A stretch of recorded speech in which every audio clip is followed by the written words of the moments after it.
Good afternoon. This is Tom Alexander. It is Sunday, November 10th. It is about 4 p.m. Eastern Time in beautiful Charleston, South Carolina. This is the weekend stock market update that I do every single weekend. If you are new to the channel, please like and subscribe. If you would like additional information and if you would like to review other weekly reports that I have done, I archive what I do here. Again, it's free. Go to alexandertrading.com, weekly update. You can click on each date. You will get the charts that I'm going to go through, and sometimes even more charts than I go through in the video. You can also download a PDF that will give you the levels that you're going to see on the charts. You can also the link to this video will be in this report, but you can also go back and if you choose, if you would like to see what I was saying a week ago about what might happen this week, then you can go back and you can look at, this is last weekend's report. Here's the PDF for that. Here's the YouTube video for that. So let's talk about the stock market for just a minute. All right, we had a rather large event last week.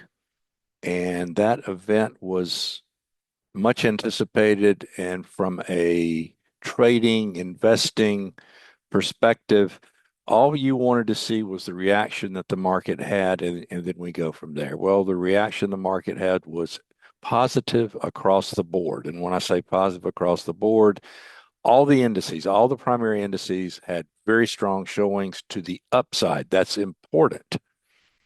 So there's conviction, universal, consistent conviction among the indices.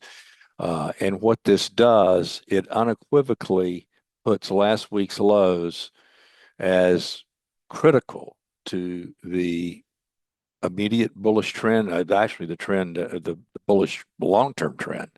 The first level that has to come out on an intermediate term basis, really to confirm that a potential important top in terms of price and times in place is if all of the indices now close below last week's lows. Now, I'm not suggesting that they're going to do that, but if and when they do, and invariably they will, that at this point, that would be the signal. So if this thing does something shocking, turns around next week, everything closed below last week's lows, that's a sell signal. That's a sell signal against whatever high is made up to that point in time.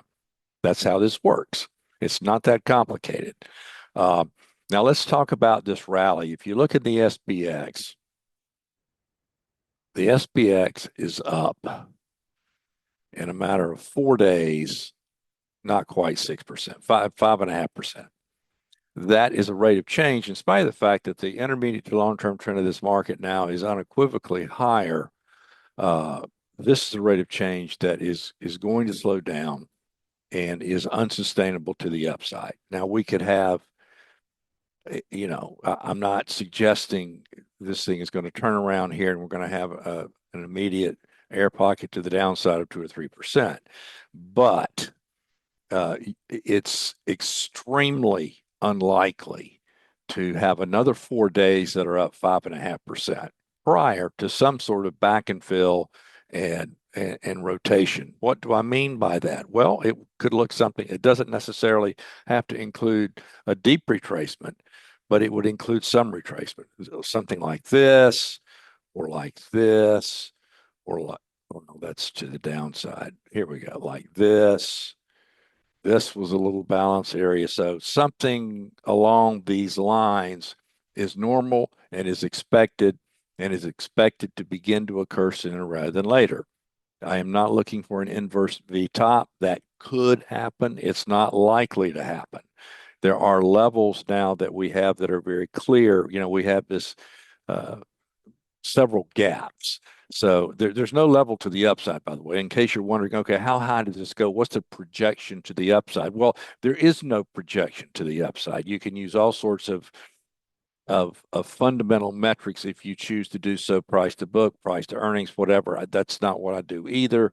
And it's never very accurate besides that. And it's also not accurate, all the technical stuff people use, all the the Elliott wave counts, the Fibonacci extensions. None of that stuff works either. So when you're in new all-time high ground, you really don't know where the market's going to stop. There is nothing above us that has occurred in terms of price activity between the buyers and sellers, which is really the only valid objective information that I use. That I think you should use as a trader. Now, we obviously have previous trade to the downside, so we can have downside levels. To the upside, we're guessing. I'm guessing this rate of change, and it's a very, very high probability guess that we're not going to continue higher for the next 4 days at a rate of change of 5.5%. So what I am expecting is something like this. But in terms of telling you, okay, if we get to 6075.66, go short, that's not that I don't subscribe to that type of orientation to trading or investing. Okay, so to the downside, and I have these levels in the report.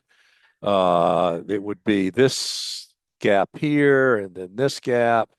This is where you start. Now, these aren't great levels because this is such an elevator shaft to the upside. That's another reason that you're looking for a more two-sided market to begin.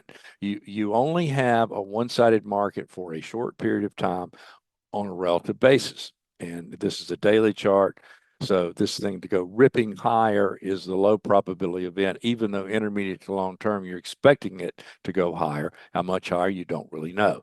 There's nothing in place that is typical at important market tops, important stock market tops, specifically the divergences among the indices. You have the SPX, the NDX, the New York Composite, all making new all-time highs. I think the Dow Transports, we'll take a look at in a minute, may have made a new all-time high. You have the cumulative advanced decline line sitting on an all-time high. So you don't have these typical divergences that you see at intermediate term to long-term market tops yet. Okay, so this is the SPX. Let's look at the NDX. Here's the NDX, and we're going to have the same situation. Basically, these gaps, beginning of these gaps to the downside will be your immediate levels. And again, these charts are in the PDF and they're on the website, on the web page. And then if we look at the Russell, I'm going to go to a weekly chart of the Russell. This was not quite an all-time closing high in the Russell, but very close to it.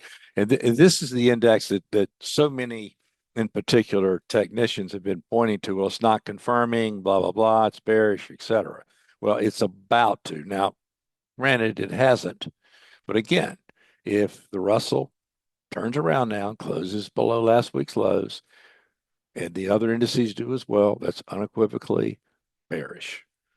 I don't expect that to happen, but that would be the bearish signal. Then let's go over here and look at the Dow.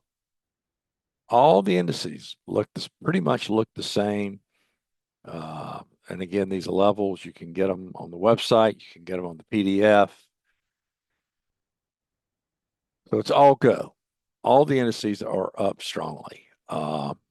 You don't expect this rate of change to continue, so you're expecting to see some back and filling, but everything looks quite bullish. All right, here are the Dow Jones Transports. New all-time closing high, not print high. You had a print spike high up here, but a new all-time closing high in the transport. So, all the indices are confirming.